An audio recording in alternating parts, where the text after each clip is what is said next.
On September 29, 2022, Joe Versace, a 34-year-old father from a quiet town in Western Australia, was tragically murdered. His brutal death left his family shattered and the community in shock. What led to this moment? Was his death simply the result of a debt, or was there something darker at play? Joe's story raises even more questions. Was he targeted because of his criminal ties, or was betrayal the true cause of his tragic end? Joe, son, brother, father, and friend, was deeply loved by his family, especially his sister Connie, who described him as the pillar of strength. However, beneath this devotion, Joe struggled with addiction after a motorcycle accident in 2007, which left both physical and emotional scars. This downward spiral pulled him deeper into the criminal underworld by 2015, where he earned a reputation as an enforcer. His ties to the rebels' motorcycle gang were well known, yet his family remained in denial about the extent of his involvement in illegal activities. So, who was Joe really? Was he just another criminal or a man trapped by addiction, trying to reclaim his life? The circumstances surrounding his death suggest more than just a debt collection gone wrong. Was Joe's murder premeditated, or is there more to the story that hasn't been uncovered yet? What do you think led to Joe's tragic end? Was it his criminal connections, or something more personal, something we don't yet know? If you're intrigued by the mystery of Joe's death, make sure to subscribe and stay updated. The full story is just beginning, and the truth is waiting to be uncovered. What do you think? Share your theories below. Was Joe's death a result of his criminal connections, or is there a twist we haven't yet seen?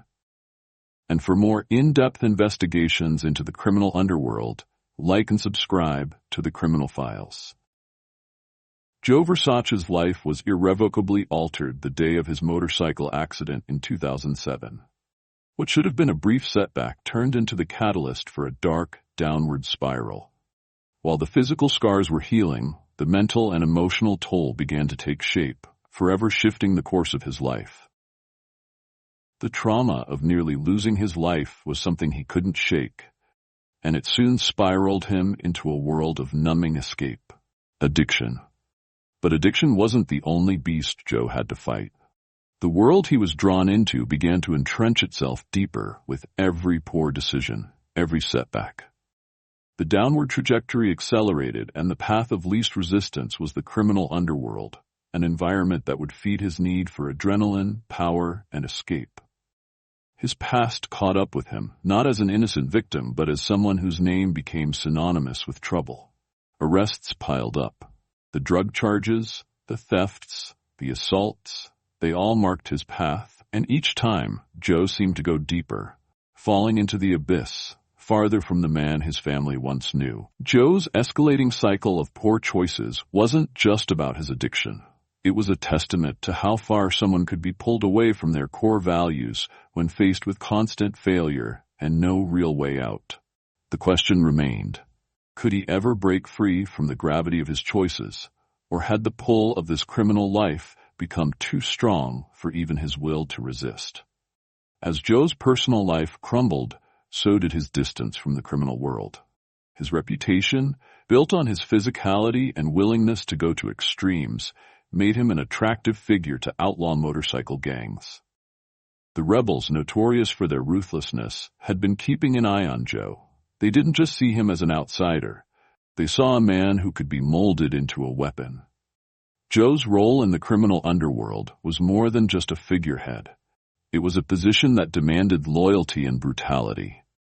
He wasn't just anyone in this world. He was a soldier, an enforcer who did the dirty work when necessary. With every violent act and every illicit deal, Joe's identity as a criminal grew more solidified. He wasn't just associated with bikie gangs. He was entwined with them, seen as both an asset and a tool. But how much of this did Joe truly embrace? Was he really driven by a need for power, or was he simply seeking purpose in a world that promised no redemption? Every decision he made in this underworld seemed to bind him tighter, until the idea of escape became a distant fantasy. What started as a way to survive had turned into a life he could no longer control. Joe had become a cog in a much larger machine, but the gears were turning faster than he could ever anticipate. What do you think kept Joe tied to the rebels and the dangerous life he found himself in?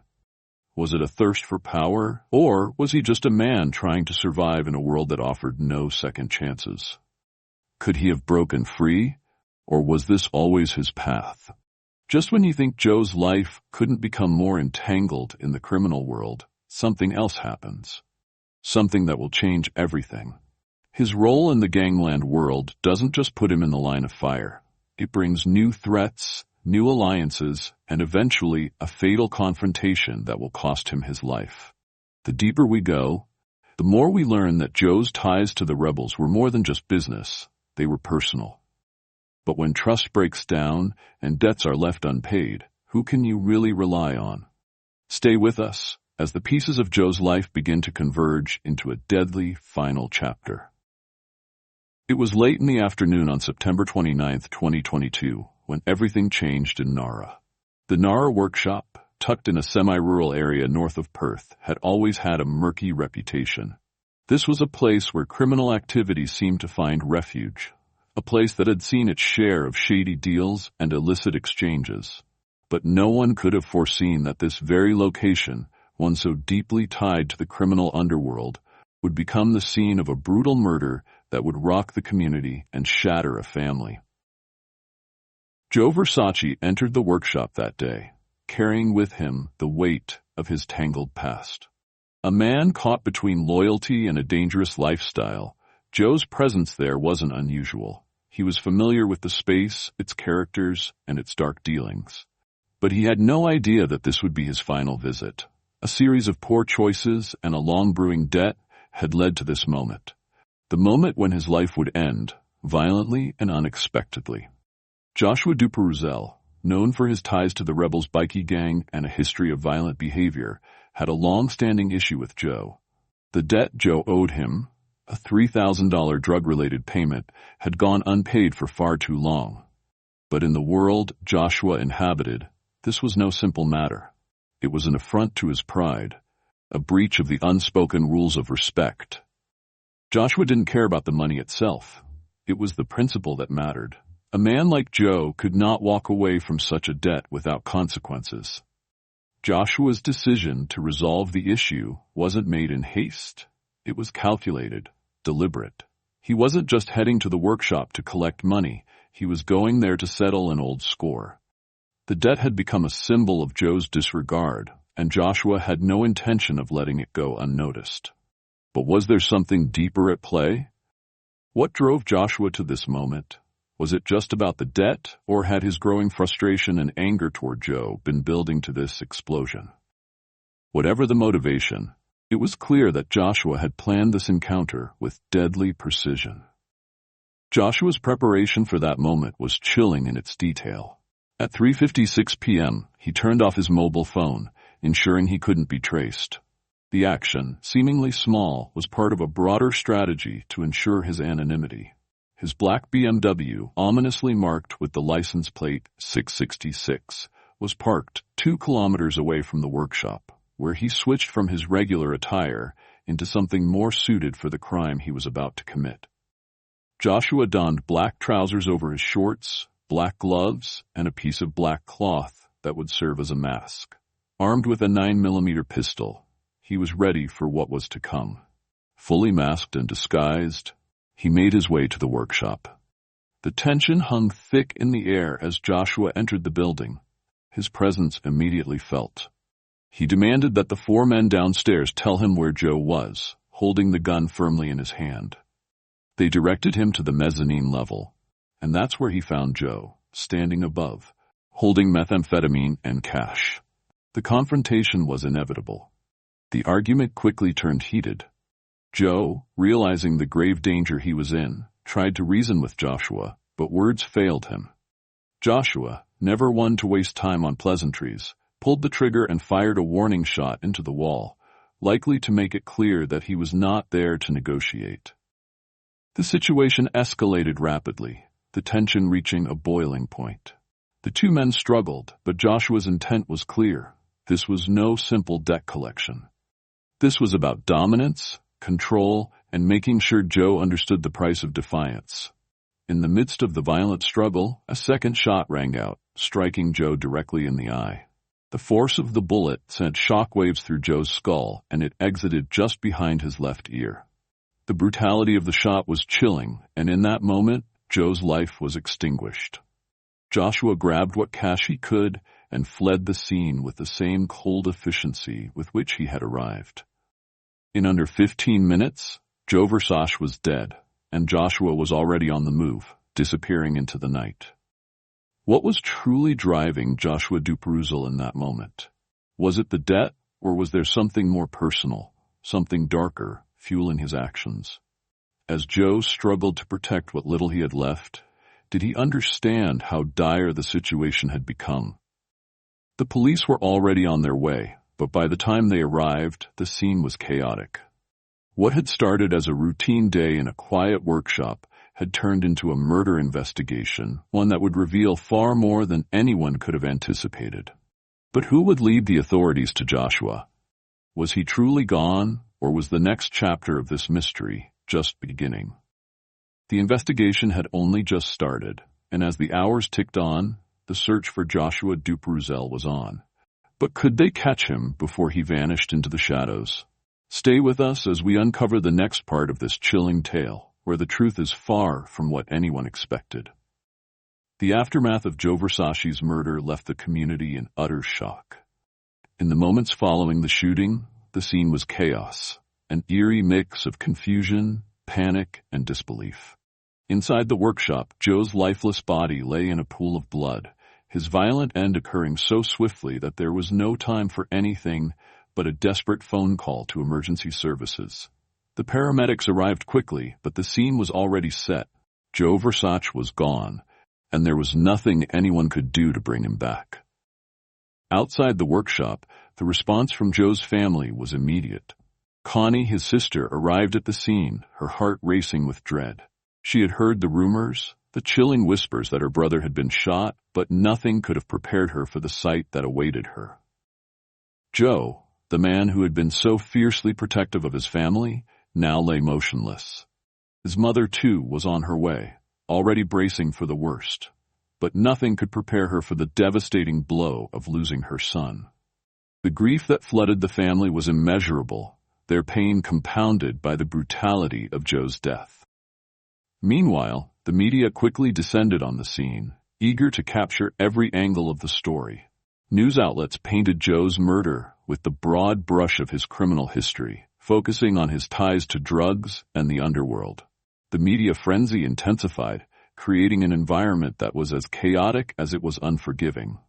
The public narrative, one of a man entangled in crime and ultimately falling victim to it, was difficult for Joe's family to accept. Connie, in particular, fought back against the portrayal of her brother as just another criminal, insisting that Joe was much more than the sum of his mistakes. As the police processed the scene, their focus turned to finding Joe's killer. But who could have committed such a violent act? The answer would not come easily. Every lead seemed to point toward someone connected to Joe's dangerous world, but who had the motive to take his life so mercilessly? While law enforcement scrambled to piece together the details of the crime, Joshua Duperouzel, the man who had so brutally taken Joe's life, was already on the move. But in a shocking turn of events, it wasn't a police officer who first found him. Instead, it was an ordinary citizen, a woman who would unwittingly become the one to make the call that would lead to Joshua's swift capture. As Joshua walked aimlessly through Belmont Park, far from the scene of the crime, he encountered a woman. The conversation was odd, unsettling. Joshua, without a hint of urgency or fear, asked her for a sandwich. But the real shock came when he admitted, almost casually, that he was the wanted man. "I'm wanted by the police," he confessed, revealing his true identity and expressing an odd desire to turn himself in. Why would he confess so openly? Was it guilt, or was it something more? Joshua's calm demeanor in the face of such a violent crime raised more questions than answers. Was he simply surrendering, or was he attempting to manipulate the situation in a way that would work to his advantage? Alarmed by the interaction, the woman did the only thing she could. She called the police. Within minutes, law enforcement arrived and apprehended Joshua without a struggle. The surreal nature of his surrender was captured on camera, but his demeanor was unsettlingly calm, as if he knew exactly what he was doing. Once in custody, Joshua's story didn't add up. He initially claimed that the shooting was an accident, the result of a struggle. But his earlier actions, his careful planning, his disguise, and his calculated approach to the murder told a different story. The evidence was mounting against him, but the most perplexing part of the case was the missing weapon. The gun used to kill Joe was nowhere to be found. Joshua was questioned about its whereabouts, but his response was vague, almost nonsensical. He claimed to have forgotten what he had done with it, but the police weren't buying it. How could he forget something so critical to the crime? The missing weapon added a new layer of complexity to an already twisted case. Was Joshua's surrender truly an act of guilt, or was it a calculated move designed to minimize his culpability? And what of the gun? Did he dispose of it to remove a key piece of evidence? The contradictions in his story only deepened the mystery surrounding Joe's death.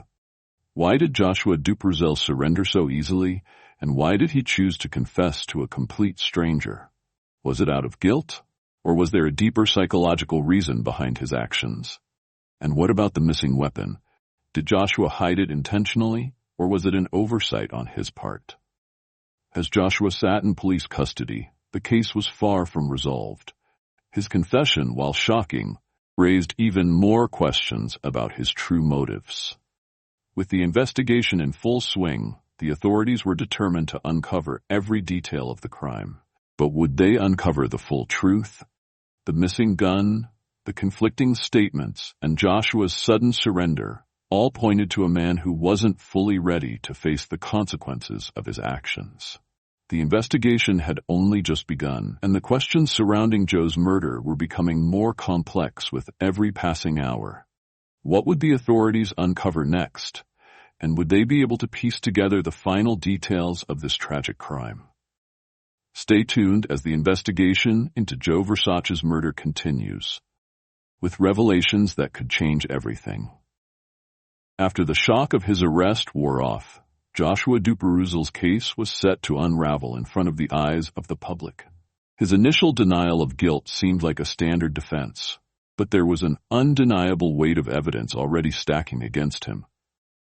The investigators had meticulously pieced together the details of the crime, the premeditated actions, the disguise, and the swift, calculated manner in which Joshua had executed the murder. There was no doubt about what had happened, and yet Joshua's refusal to admit his role in the killing stood in stark contrast to the overwhelming evidence. What could possibly be going on inside his mind? Was it denial, a last-ditch effort to escape the inevitable? Or was Joshua's psyche struggling with a truth he couldn't or wouldn't fully face? His demeanor, calm and collected throughout his arrest, was now starting to crack under the weight of the prosecution's case. His lawyer had a tough road ahead, facing the inevitable backlash of mounting evidence, yet still pushing for a plea of not guilty. But as the days in court dragged on, the strain became too much. The pressure, both external and internal, began to wear on Joshua, and in a move that would shock many, he suddenly changed his plea. The calculated calmness that had defined him during his arrest began to shift. Joshua Duperouzel, once adamant about his innocence, now admitted to the cold-blooded murder of Joe Versace. The courtroom was stunned into silence as his lawyer announced the plea change. The weight of his words felt like a bombshell dropped in the middle of the trial. The carefully crafted defense that had tried to discredit the prosecution's case was now nothing more than a shell of an argument. Joshua was not pleading for a reduced sentence. He was pleading guilty to a gangland-style murder, a move that would forever alter his future. But why now? Why admit guilt after so much denial? Was this an attempt to control the narrative, to minimize the damage? Or did Joshua finally accept the consequences of his actions, understanding the full weight of what he had done? As the guilty plea reverberated through the courtroom, the Versace family found themselves trapped between relief and heartbreak. Connie, Joe's sister, had fought so hard against the portrayal of her brother as a hardened criminal. She had desperately tried to hold on to the memory of the man she had loved. Yet now, with Joshua's admission of guilt, everything felt final. But there was still anger. There was still frustration. Joe's life had been taken in a brutal, senseless act, and no amount of legal wrangling could bring him back. The truth was now out in the open, but it didn't make the pain go away. The Versace family could no longer hide behind the hope that Joe had somehow been a victim of circumstance. They had to face the reality that Joe's violent death was the result of a cold and calculated act of violence. The prosecution sought justice with every piece of evidence, every emotional plea to the court, and as the sentencing date loomed, the family held their breath, waiting for the judge's final decision. Joshua stood before the court, his fate hanging in the balance. The gravity of his actions had been made clear. The fact that he had once been part of a tight-knit community, that he had once been a figure in Joe's life, these details now seemed irrelevant. His violent crime had stripped away any remaining shreds of his humanity. He was now just another figure in the cold, unforgiving world of the justice system.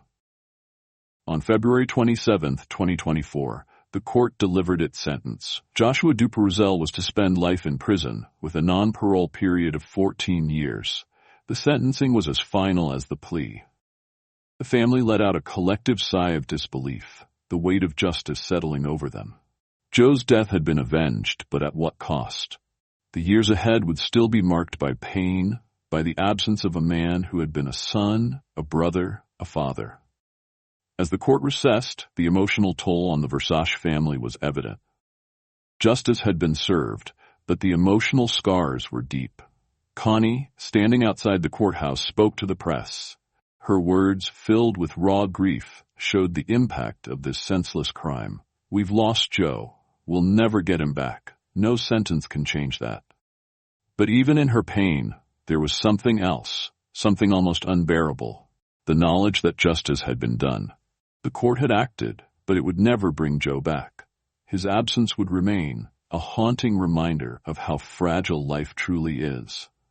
Did Joshua Duperouzel's guilty plea come from a place of guilt, or was it a strategic move to minimize the damage? Was he trying to control the narrative, or had he finally realized the depth of his actions? And how did his family truly feel about the justice they received? Was it enough, or would the pain of Joe's loss linger forever? The case may have come to a close in the courtroom, but the story didn't end there. What would happen to Joshua in the years to come? Could he find redemption, or was his future already sealed in the cold, unforgiving confines of a prison cell? And for the Versace family, was there a way to heal from the scars that Joe's violent death had left behind? The answers lie in the years ahead. But for now, the impact of Joe's murder lingers in the hearts of those who loved him.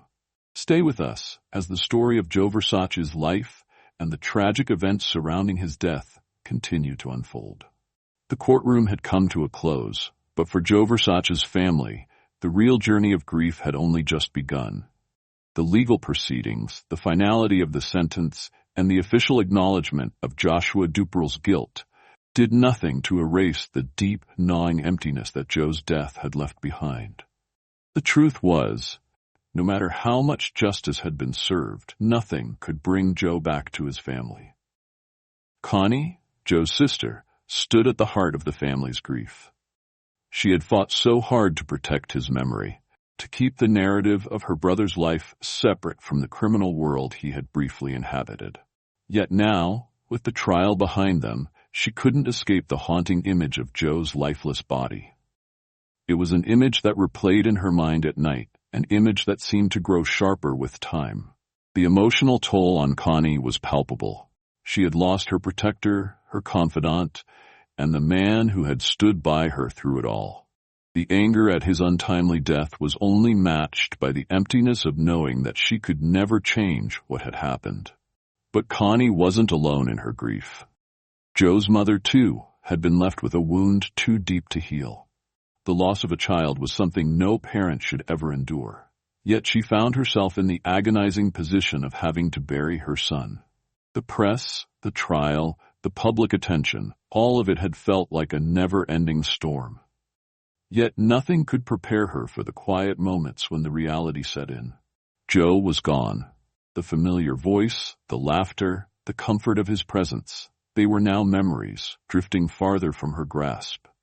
Joe's young daughter, who had been deeply affected by her father's constant run-ins with the law, was the true victim in all of this.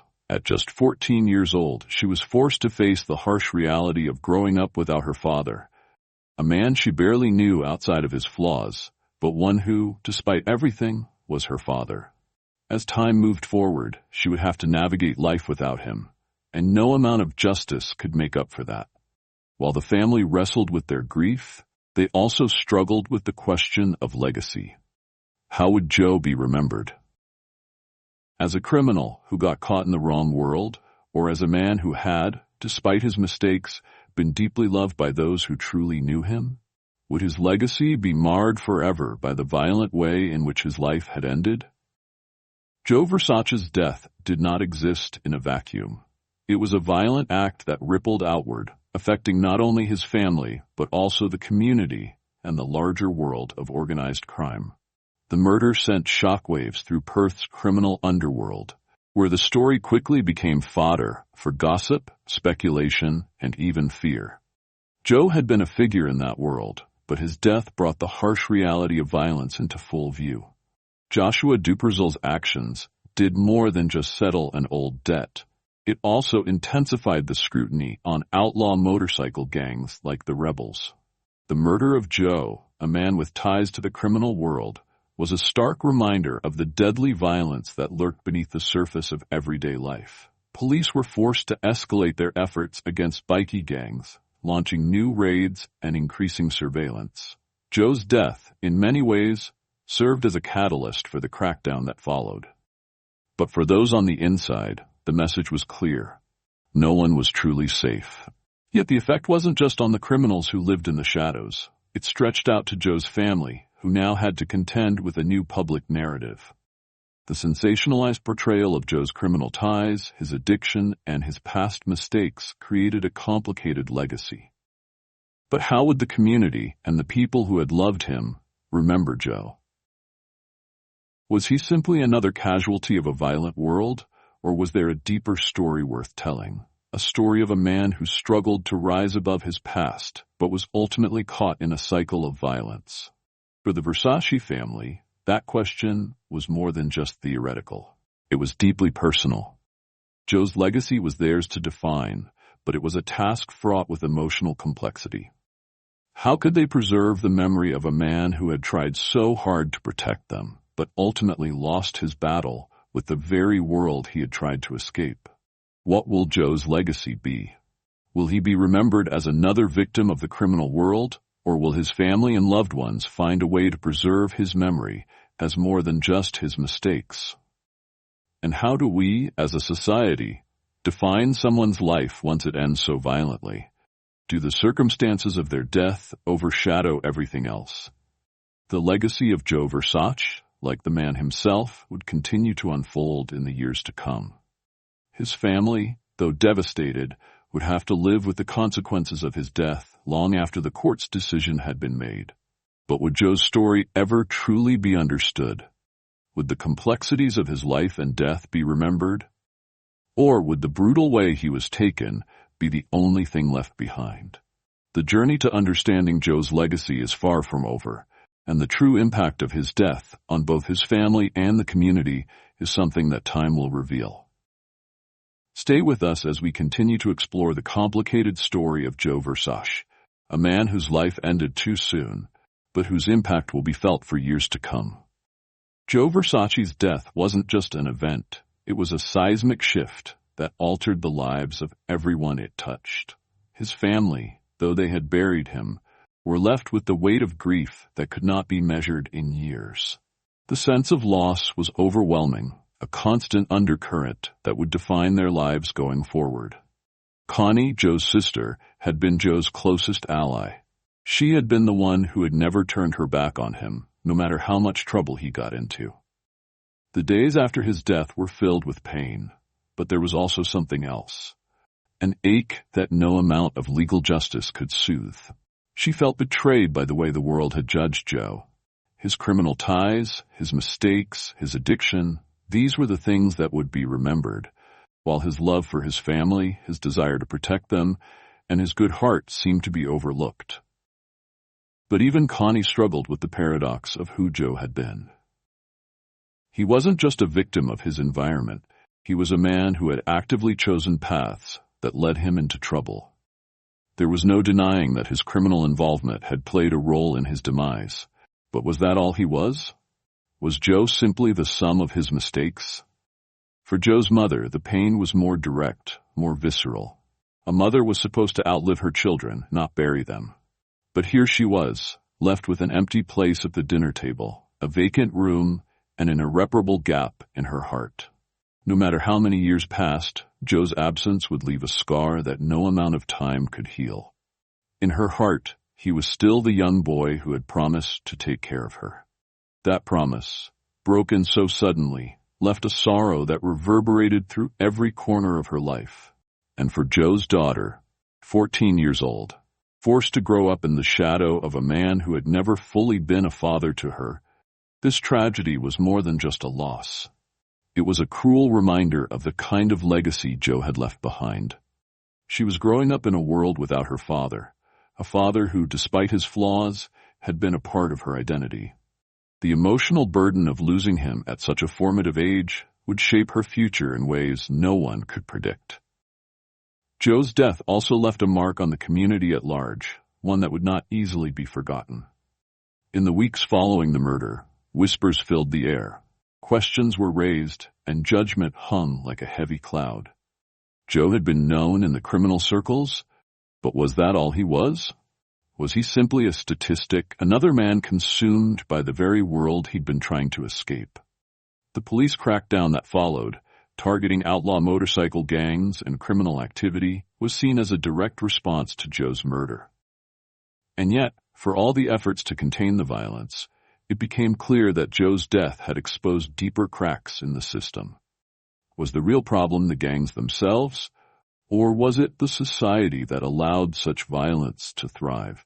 The media had painted a picture of Joe Versace as a man who was always one step away from disaster. They focused on his ties to criminal organizations, his struggles with addiction, and his troubled history. But that image was not the full story. Behind the headlines, Joe was a person, a man who had been loved, a father who had tried to do right by his daughter, a brother who had fought for his family. His complexity was lost in the noise of the sensationalized coverage. It was this duality, the man as a flawed criminal, but also as a loved one, that lingered in the community's memory. Would the public ever understand the full scope of who Joe really was, or would he always be reduced to the sum of his mistakes? What does it mean to truly know someone? Is Joe defined by his criminal ties, or was there a deeper part of him that was lost in the narrative of his life? For the community, the family, and the media, how do we reconcile the complex truths of a person's life with the events that ultimately define their end? As time passed, Joe's death would remain a story told in many different ways. His family, forever changed, would continue to live with the consequences of his life and his death. But was there something deeper at play here? Something that even Joe himself hadn't fully understood? Could his choices have been more than just a reaction to the world around him? Or was his death the inevitable conclusion of a man caught in a cycle he could never break? Joe's legacy, though buried beneath layers of public judgment and private pain, was far from over. The answers were still out there, hidden in the lives of those who loved him and the shadows of the underworld he had been a part of. Stay with us as we continue to unravel the final, unexpected twists of Joe Versace's story. The truth is more complicated than we think, and the consequences of his life will continue to ripple through the years ahead. What do you think about Joe Versace's life and tragic end? Was justice truly served? Or do you think there's more to the story than meets the eye? Let us know your thoughts in the comments below. We want to hear your theories and reflections. And if you want more deep dives into the darkest corners of the criminal underworld, hit that subscribe button and turn on the bell icon right now. Like the video, subscribe to the Criminal Files, and get ready, because the next story is even more twisted than this one. See you in the next one. And remember, sometimes the truth is far more terrifying than fiction.